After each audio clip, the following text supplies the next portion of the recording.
thoughts in this one, just trying to get a feel of things. I want to ask you guys your immediate reactions because the starters played the first half. Obviously, that's it. What did you think of that first unit? Tatum, Brown, Hayward. How did they look in their first outing to you?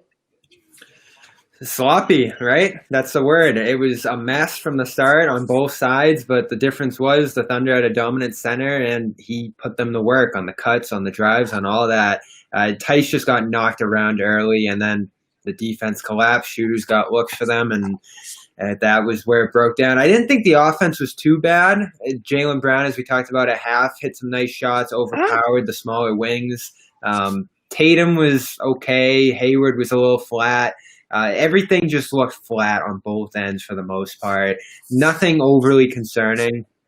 But it wasn't exactly March Celtics that we saw darting out there. It was gross. Yeah, this was glorified summer league. Yeah, this was glorified summer league. I mean, anybody who expected to watch, playoff atmosphere basketball or that type of skill level hasn't been paying attention for the last 4 months. I mean, these guys haven't been together. They haven't been playing basketball. They were just thrown into this, bubble recently, and they're trying to make it work. Like, it's going to be bumpy, and on top of it all, they're playing in front of nobody. So there's not a ton of, it's a lot of self-motivating going on out there right now. I mean, this is a practice scrimmage to these guys. Nobody cares that they lost the game.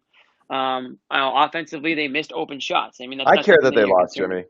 Yeah, I can tell. I can see it in your I wanted the W. It really bothered me. We wanted you know why? Because I wanted Bobby to get his Tremont Waters and Rob Williams. Tremont Water looked I got it. Yeah. I got it. And guess what? Here's my take. This guy's going to play over Brad Wanamaker. I mean, Wanamaker's getting those shoe-in minutes still. Yeah. And he doesn't give them much. I mean, I've been saying that all year. He goes 3 for 5 in this one. He was okay, but you get passing, you get defense, you get strip steals from Waters. Now, again, he's facing that second unit, but still, tons of energy from him.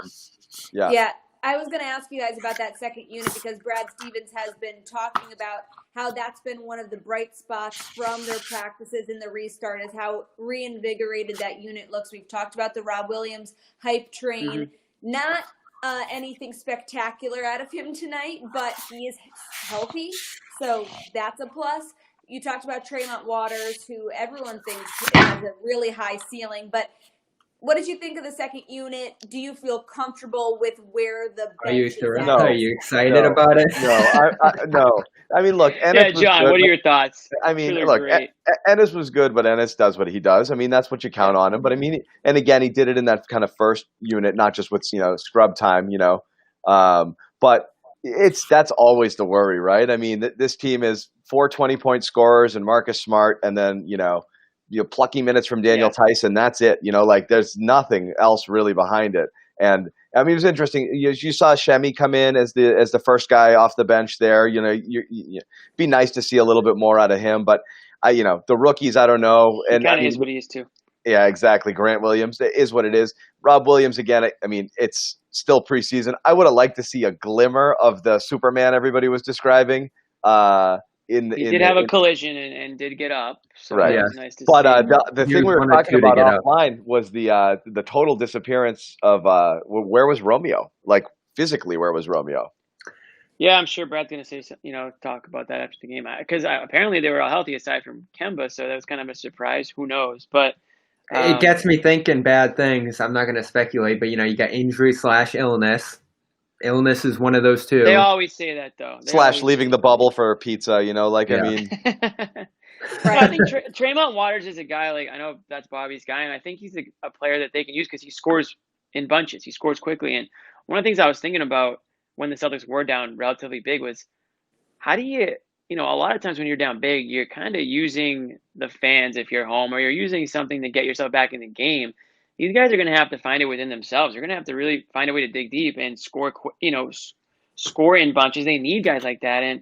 And no offense to Brad Wanamaker, but I do think, Waters is a guy that can score more, in bunches, sort of speak. So maybe he's the player they use. But long story, I mean, if you're seeing a lot of Tremont Waters, that means you're probably not seeing a lot of Kemba Walker. So I think you're screwed either way. If you're seeing either of those that is a great point. Yeah, it's really not probably a good situation for you.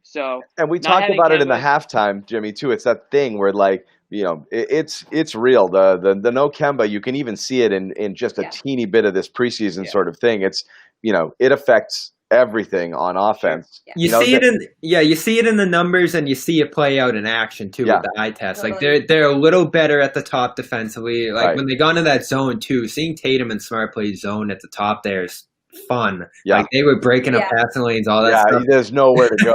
Right. There's no, I think it made me more worried about the lingering knee issues tonight, because if this is something that limits his minutes throughout those seeding games, or when they start ramping things up for the playoffs, it's a disheveled product with no Kemba. I know we love what Tremont Waters can bring, and Brad Wanamaker is, while he's not super exciting, he's a veteran, and he's very trustworthy, and he takes care of the ball, and that's all you can ask for. But that if this is an issue that lasts throughout this entire restart, this is no Celtics to the finals situation. No. Yeah, I said this at halftime. I want to get John or Jimmy's thoughts on this. Like Tatum, when he was scoring 30 points a game that last month, it was an easy transition. Kemba missed like 6 out of the last 10 games, and you didn't feel it because of what Tatum was doing. Mm-hmm.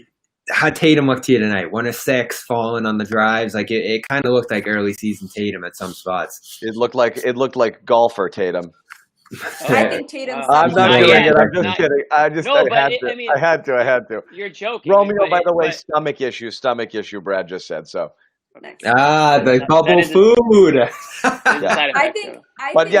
Tatum looked sloppy, but he did look good on defense. I think they said it in the broadcast too. The skill guys, who need touch and who need shots and need to get into their rhythm, breaking down defenders and getting their shots off, those guys are going to take a little bit more time to figure stuff out. But to see him active defensively, it looks like he's in the right, And through watching the C's when life was normal, I do think that Tatum is someone who is super emotional and plays off the energy of the crowd almost more than others on the Celtics team. Jimmy, you've talked about it, how these guys are superstars. They feed off the confidence they gain from getting that attention and praise from a crowd or from the atmosphere. And I do think Tatum's a very high-low kind of guy in that way, where he does feed off the energy a lot. So I do think it's going to be interesting how he's able to self-motivate and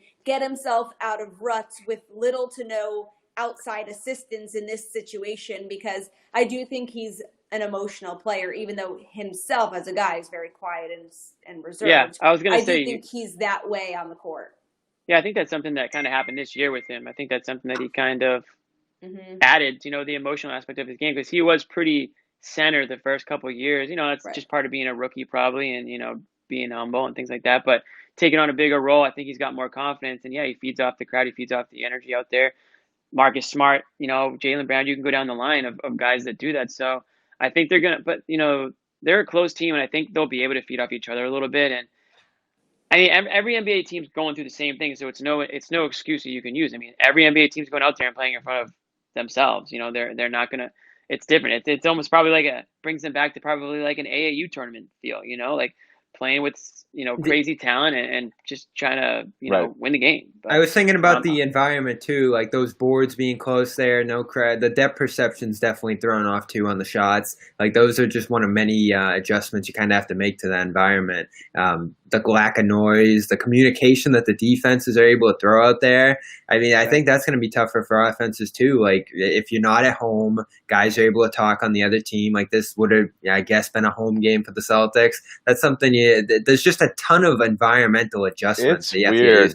It's weird. It's not Major League Baseball weird, but it's weird. Like it's, it's I don't mind the crowd noise, fake crowd noise. It's not the fake, it's just how cavernous it seems there. At least here it's tightly packed, and there's a lot of guys in the court together. There's a lot of movement, but it is weird. It feels like, YMCA pickup, it's just like, and that motivation, like, sure, you want to stay on, you want to get next, but like, you don't have that. I mean, that energy is going to be a big, big deal. Normally there's guys inches from you when you're taking that jump shot in the corner. Now it's just miles of space.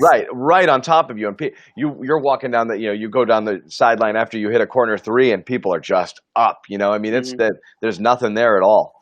So I mean, the more I think about it, and like after watching this game and seeing some basketball yesterday, is like I really don't think these NBA teams are going to put even a whole lot of emphasis on the regular season going into the playoffs. Because if you think I about it, agree. there's so little. There's really not. NBA or pro teams, I don't think they really spend a lot of time trying to position themselves in the seedings that much. And there's even less reason to do so now because there's no home court advantage, right? So as long as you're making the playoffs, you just want to be healthy and you want to be somewhat cohesive going into it. That's going to be the difficult part, is putting in enough effort that you know how to turn it on and play when it matters, but also not overexerting yourself, not injuring yourself, not taking yourself out of the competition before it even starts. It's going to be kind of painful.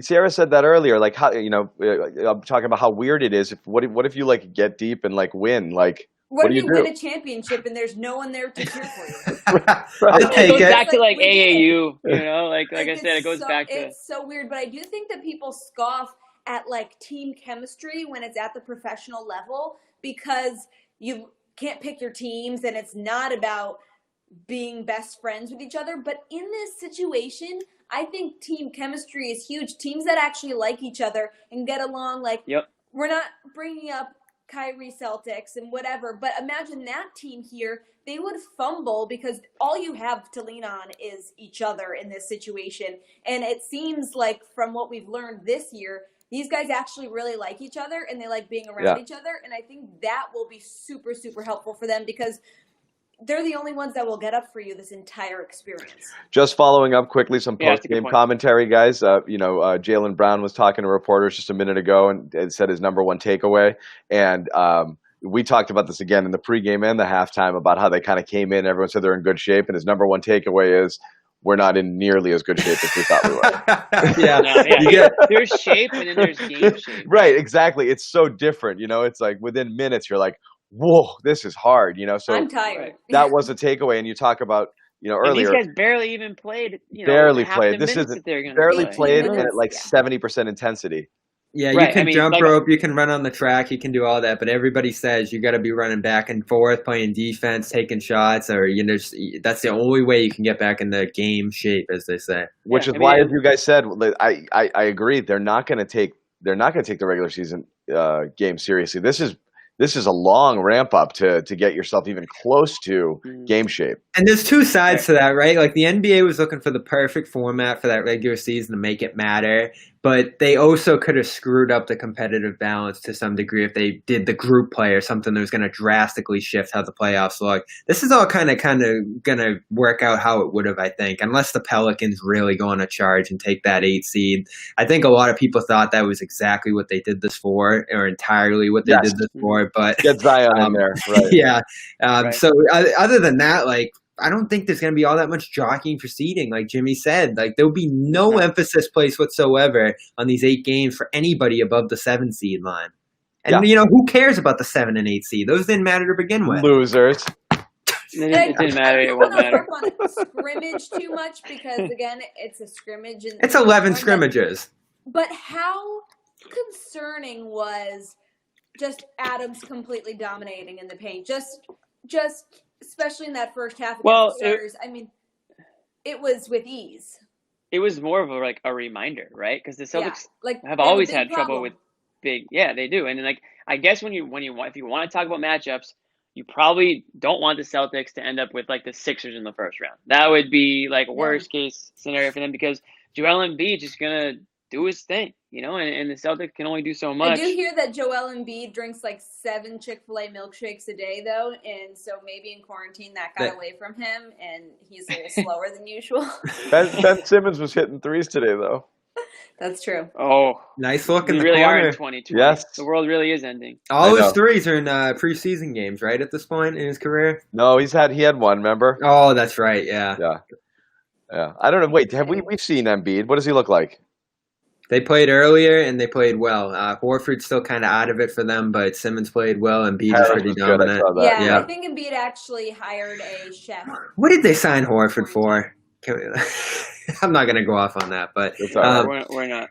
I got a big question for everybody. So was Romeo Langford, are we blaming the NBA bubble food or are we blaming the shotgunning challenge? Or he's too young for that, right? I'm blaming draft. I'm blaming drafting him at all. But Yeah, I, right. you know, And they drafted him. I got a When they quick drafted him, trigger. this is his I got old a hat. quick trigger. I gave up on Romeo like seconds in, but I haven't It's given bad up yet. news all the time with him. Bad news after bad news after Oh bad news. yeah, and you know what stinks too? The way Jimmy said it, like we're not going to see Tremont if Kemba's out there, but they do need a like fourth wing to rotate in, and Shemi doesn't really have it. Like he'll have a game every few weeks. Javante Green had a few okay buckets today. Langford, if he Javante played Green. the way he did in college and even just flashed a little bit of his potential, I feel like he could easily claim that spot, and he just can't even get on the court. you want him to. But you're right. You're stuck with Shemi and Grant, and just kind of Yeah. what they give I you, think which you know exactly what it is.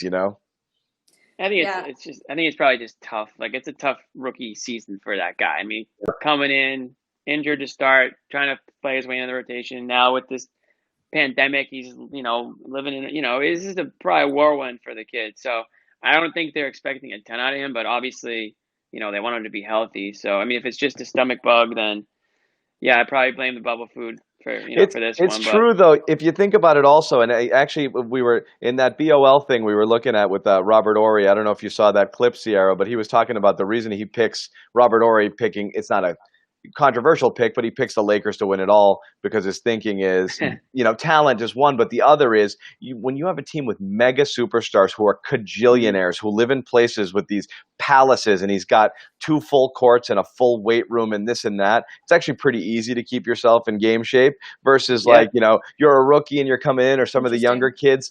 Yeah, they're doing Living in a fine, hotel room. but they don't have a compound, where they've got like every single means. Even Tatum, No. went like They're 2 months kids. without shooting a basketball. It's like, Mhm. where LeBron's probably got like 3 full courts in his house. So it's a That's different ball game where you're just kind of coming in really, really cold for some of these guys and didn't do anything for a while. So Oh yeah, and Super interesting. when you're a Go ahead, young Jimmy. kid like that, you need the schedule, right? You need people, you need the trainers, you need the coaches, you need people keeping you in line. So when you have all that freedom, all that free time, and you don't have the training facilities that you would normally have at your disposal, like John just said, I mean, you're just kind of waiting. You're waiting around until I can't imagine he was able to do a whole lot. yeah, following Until along this real time. quick on we got a comment here. Somebody was talking about the bench. We have Jared on YouTube commenting, let down by the bench, expecting them to play better. Man, our bench sucks. It's if you thought that, you had to have thought that already before today. You know Right. what I I was mean? like, but Nothing is this shocked new? me about today. Is this new news? This is not new news. No, We've I been don't That's think a we normal learned. I thing. don't think we learned anything today. We really didn't. This is more like, oh, I forgot. Okay, now okay, Yeah. yeah, we still suck. Okay, Yeah. yeah, okay, that makes sense. Yeah, got Yeah, it. you It's thought not like some weird things might happen, and we'll see a complete reversal of that. But it was normal. It was all the right. the I mean, same. in order for the Celtics to have success, they are top heavy, right? And that means Kemba, Tatum are the 2 guys that really need to be at the top of their game. At least one of them has We to didn't be, talk right? about it, but Jalen looked And Jalen's like very in the close, best shape. very 1B. close to normal and quick. And he's the one who we just said earlier said that they weren't in shape. He But looks he himself, strong too. his He footwork looks looked fine. good. He looked quick. He looked explosive. And again, yeah, maybe trying to do that for 38 minutes is a different story. But he Right. looked like shot he'd looked been in a good. gym. Right, the shot looked good. He 3 looked for 6. he looked really in sync. Hayward looked like Yeah, he did what he did. He got into the lane, did Yeah, his little pull-ups, didn't Yeah, hit, he but misses okay. open shots. he was trying to You know, get play. He does. That's what yeah, he does. He's got to get places to get his shot off. He was getting where he wanted to go. The shot yeah. just didn't fall. They did There- put the ball in his hands at the end of the half, though, and it didn't go well. But I do like the concept behind that, letting him run the offense a little Yeah. bit with no Kemba out there. Yeah. I mean, he's a very smart player. It's just sometimes you wish that he would maybe like talking about intensity. Like I kind of want to see more intensity out of him out there. He's not a very intense player whatsoever. No. He's not someone who I feel like would be super affected by the lack of atmosphere. I feel like he's very internal when he plays. Which is good. It might be a benefit to him. I'm trying to think of the game. There was a game against Philadelphia earlier. Of course, it's like 5 months ago now, but he was just in full control, leading the offense, hitting a ton of shots, and that little in-between game. I mean, he's gotten so much grief this year, and it's continued with our conversation about leaving the bubble last week. But he's in control. His shots, I mean, he chucked 2 stupid ones before the half that I think killed his percentage out of this one. But ultimately, take those out, 3 of 5. Like, he's efficient. All his movements are efficient. It sets other guys up. Yep. Like, the explosion's not there. I wonder, was Right. it ever really there in Utah? Like, was he in that intense of a guy and just ripping people's heads I off? think in it's like Utah? 10%, 15% decrease. It wasn't. Yeah. He didn't lose everything, but Right. he's at least 10% less explosive, which makes a huge difference. Well, before Well, we he's wrap just this not up, going to guys, take over. what's something you want to see out of the Celtics in their next scrimmage, or hope to see? Like, I know it's 2 days away. I mean, how much better, how much more in shape can they get? But things were a little bit unhinged tonight. Yeah, I want to see this team have that second option when the shots aren't falling. I've talked about this a lot, that they're the best jump shooting team in the East statistically, and when that falls off, do they have that second bailout option? Like 5 for 24 in this one, the shots don't fall, and it's a classic Celtic story under Brad Stevens. Do you have that second option to go to when those shots aren't falling? And his Cantor almost provided a little bit of that tonight with those dump offs underneath, and some of the zone play defensively almost got them back in the game, but shooting was just a mess here, and there really wasn't a second option after that offensively. What I would love to see, 2 words, Kemba Walker. I want Kemba Yeah. Walker on the court. If he doesn't play in the next exhibition, then I There's your don't bailout. believe the Celtics saying, "Oh, it's fine, it's this and that." I want to see him on the court. I want to see how the Celtics look with him out there. I'm not saying he needs to play, crazy amount of minutes, but I want to see that first unit get, some good first quarter burn. And Yeah. that's my main, that's not really that hot of a take, but I think Yeah. everybody wants to see Kemba Walker take the Yeah. court and, see how he moves out there. Cause and the knee is, and I don't want to say the word lingering, but it's officially lingering. I agree, Jimmy. I'm a little I'm pretty dubious that this is maintenance. Where Yeah.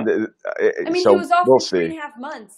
Yeah, that's the bummer. The first time we heard from him, he said, the rest was great, and then the first time he hit the court, it was bad. But what I want to see, in addition to Kemba for sure, and that's clearly the key, there's no Kemba, that's going to be a problem. But I just want to see Tatum eviscerate a few people, because Yeah, that a few Suns people. would be the team. at I just that need to see a level, couple flashes. That's it. I just want to see him go on a stretch where he just drops buckets in people's face, quick that step back 3, and just to know that it's still in the bag. Because again, because that layoff, that's the fear, is like he was in such an almost unsustainably hot superstar next level. The Tatum of those last 30 games would be in the MVP conversation if that was his whole season. So I mean, that guy, he's a top 5 MVP guy if that's how he was all year. That's who you want to see, and it would be just a real bummer if this took it away and we had a reset and he's not that guy, or it takes him a while to be that guy again. So I just want to see that it's there, and once I do, I'll feel a little better. Yeah, I'm with you, Jimmy. If Kemba Walker can play 50 minutes, an hour of full go at practice, he can play probably 10 minutes in a scrimmage. So I think that it's time, hopefully next scrimmage, we see a semblance of what the Celtics could look like come the regular season restart. But we'll be here delivering live post-game analysis. Jimmy's got something. All of it. Yes. I want to say one thing. I want to Jimmy's ask raising one his thing hand. to you guys. Sorry, What I did can't you? hear him. He's quiet. That's what they always tell me. I'm very quiet. Jimmy, guy. raise your voice and raise your hand. Yeah. Yeah. In the back. What did you guys think of just what the broadcast, or just the game itself, watching it from your couch? I know that's what everyone's been asking for so long. I mean, is it something that you can see yourself staying into for the next couple months here, or are you is it work? I'll say this one didn't bother me too much, but if you guys caught the Nuggets and Wizards where they had the Zoom screen at the top and it was like Zoom quality sound versus the stadium sound, had to be the worst broadcast I ever watched in my life in any sport. So this was inherently a step above that. But I like what they're doing with I think they're going to have 300 fans be live through like Microsoft, whatever, on the screens out there, and actually have that be some level of crowd noise. I tend to like that better than what Fenway's doing, which is just like empty noise shooting out into oblivion. That actually is some level of engagement. I think that's kind of fun. That's almost. I think that's trying to keep you somewhat engaged. I'd honestly wonder what baseball would be like without it. But you're right. Just something to lift up the energy a little bit would make a difference because it did. The screens are shoe cool. squeaking. Yeah, The speakers are incessant. Too much. Yeah. I had to mute it. I was like, the squeaking. It's all I can hear. It's like forks on a plate. It was just too Gorman much. sounded good tonight. I was Amazing. glad to hear him on there. I mean, we know Tommy's in the hospital.